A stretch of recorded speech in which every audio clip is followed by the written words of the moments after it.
Catus Maximus here, this time with a little review of the Milwaukee 1670. So this is known as the installer's whole hog.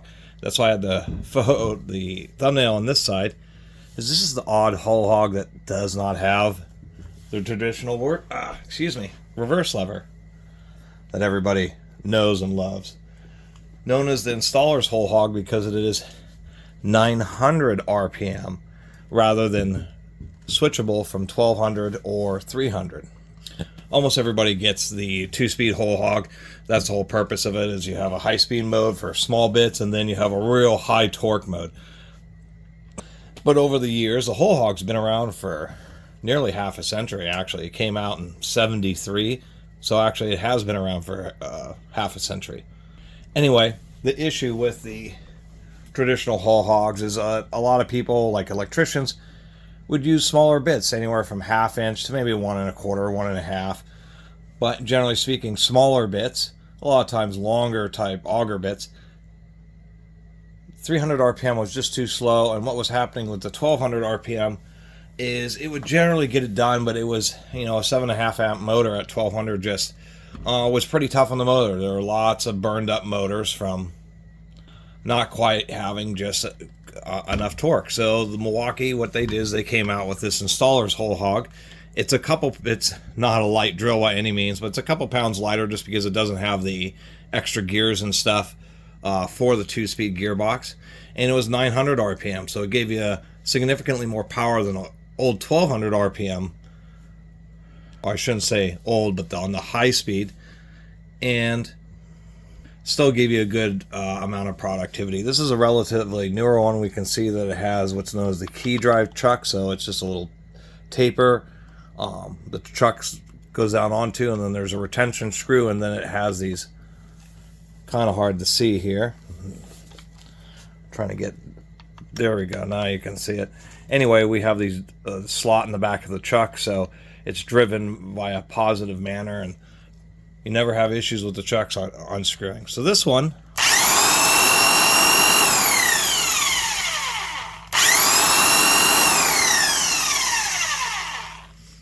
sounds fine, a little bit noisy. I suspect the gears are just a bit dry in there.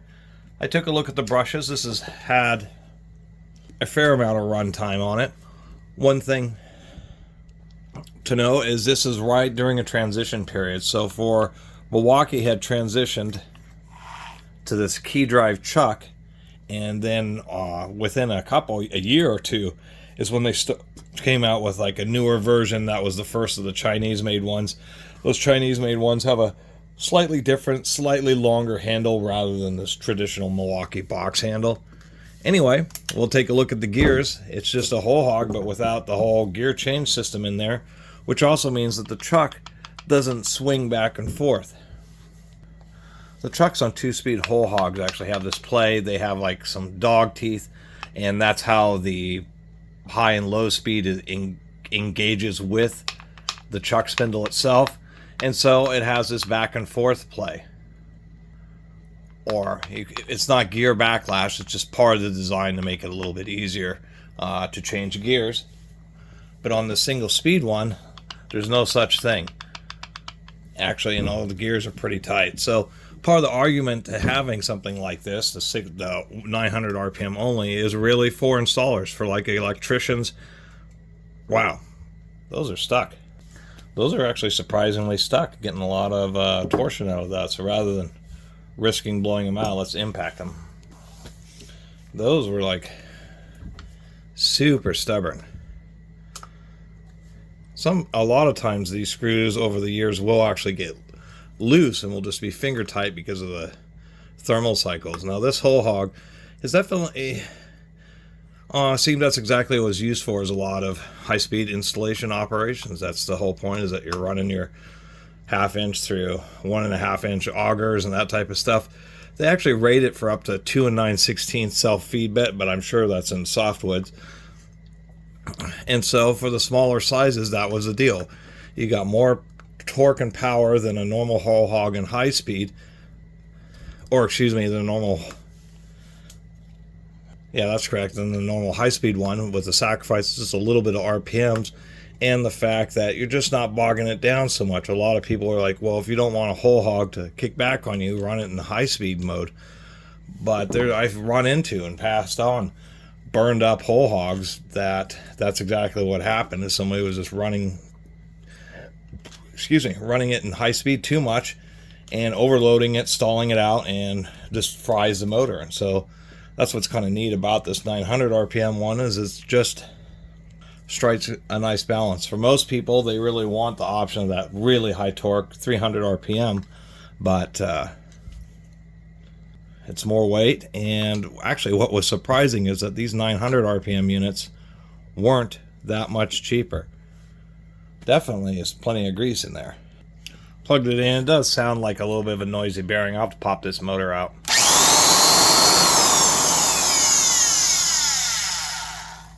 Definitely sounds like a dry bearing, which often happens to this lower bearing here. Pulling out our gears, we can see that, interestingly enough, they do use a ball bearing on the top of this gear. It's because the way this is spinning, it's actually trying to force this gear upwards, so they use a ball bearing to kind of act as both a axial and a thrust bearing. Gear looks just fine. Same with these lower gear teeth here. What's different is that, like, this gear is just a, if I can pull it out, still quite heavy, a lot of steel there, but this gear is just a ever so slight reduction in order to continue with the output gear, and the output gear is just sitting there, and it's kind of hard to see, but there's just an oddball amount of just a bunch of blank space, empty space down the bottom of the spindle, where on a 2-speed you actually have a second gear down here and a second gear on the spindle, and so the space is a lot more used up. But this definitely looks like Milwaukee. People always are, you put too much grease in, Catus, and really, I don't put in too much grease. This is one of the few things Milwaukee was really known for, is putting rolling bearings in a lot of places where manufacturers wouldn't, which is always kind of cool. Milwaukee's, you can always really count on having a lot of rolling bearings. And secondly, they don't chintz on the grease. The grease is really what helps things last, keeps things lubricated. So those are our gear sets, and I'm going to pop out this motor here. Pop this cover off. It always just depends on how uncooperative these are going to be. This one just came right up. Milwaukee is indeed, this is a slightly newer one, and this is a fully rubber sealed bearing. This lower bearing actually feels pretty good, and fortunately it's not super, the upper bearing isn't super tight either, so I should just be able to finesse this out. Probably should be using 2 screwdrivers. Maybe I can get away with this. Here we go.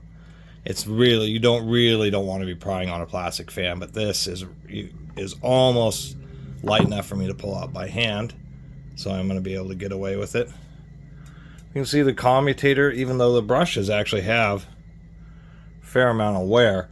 That was one of the things, one of the, I guess, subtle differences is that brush tools, it really depends on, one, how much load it has, motor RPM, and brushes aren't just all, I mean, brushes are, these motor brushes are conductive compressed carbon, but there is formulas to them, recipes.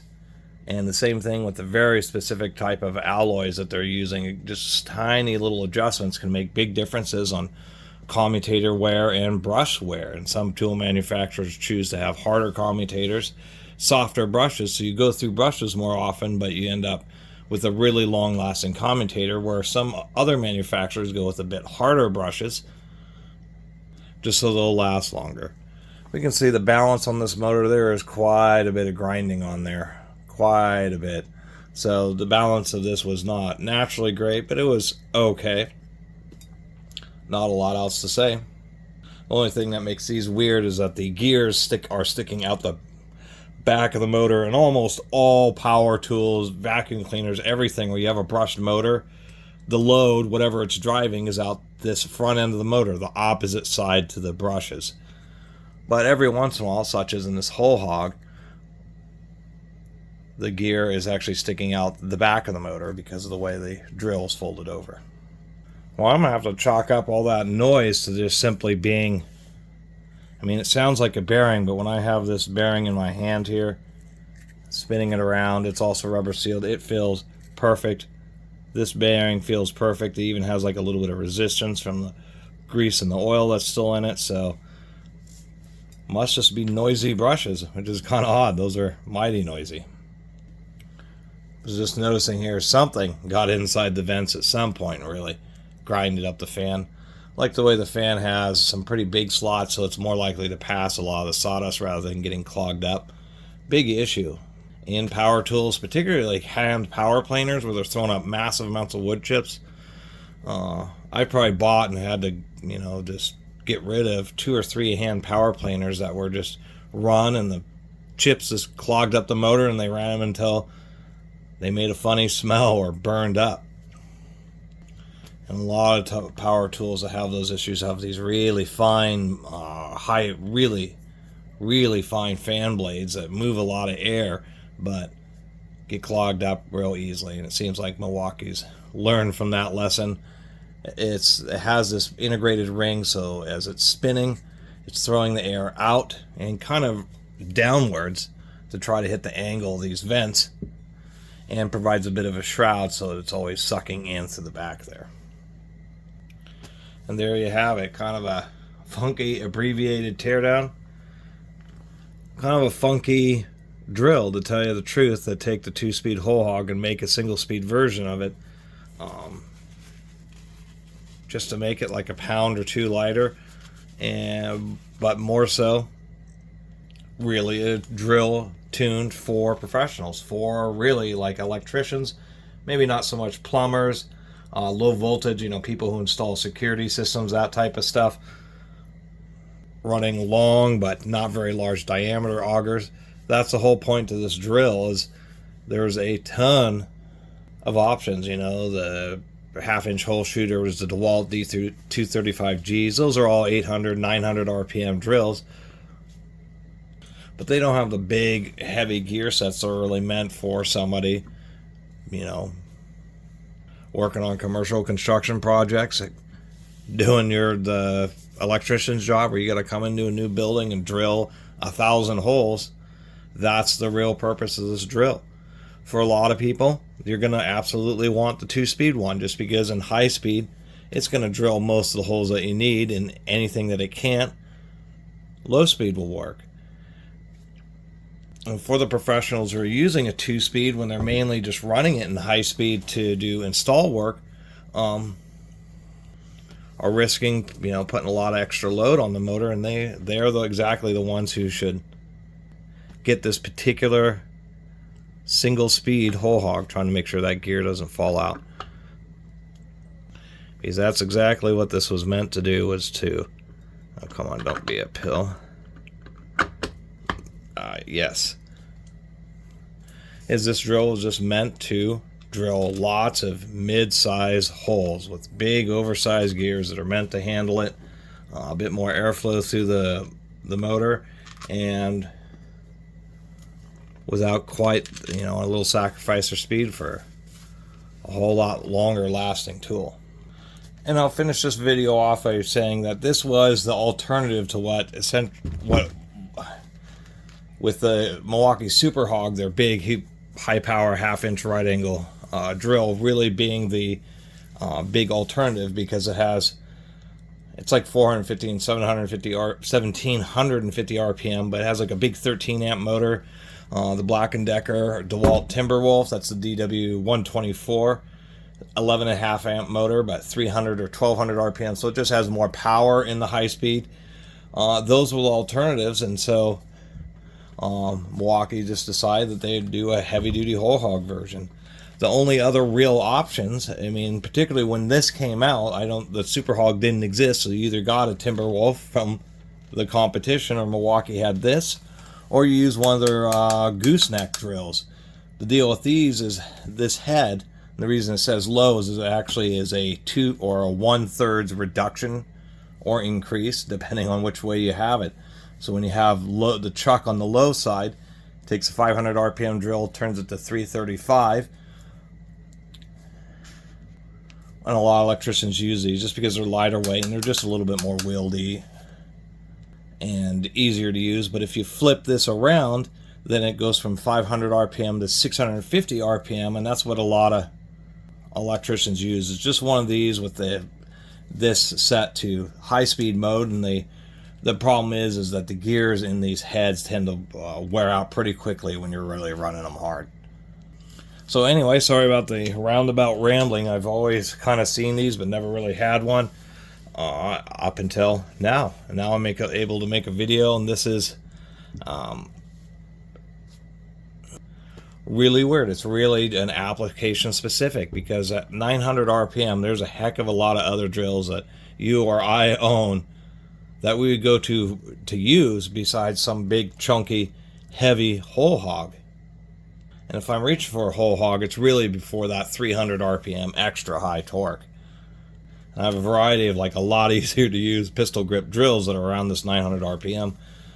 This is really meant for commercial use. It's really application specific, and that's why it doesn't have a whole lot of, they're not very common, and I don't even, Milwaukee I think still has a listing for it on their website, but I think they're just selling old stock. I don't know if they're actually manufacturing these anymore.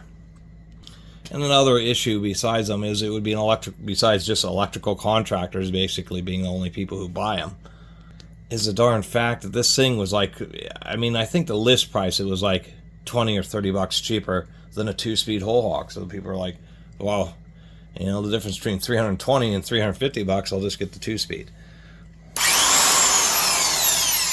Doesn't sound as bad as pulling out that motor and shoving some new grease in the gears.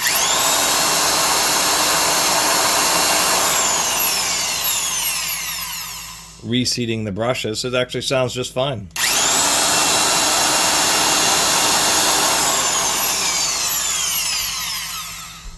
So there you have it. The Milwaukee 1670, not the 1675.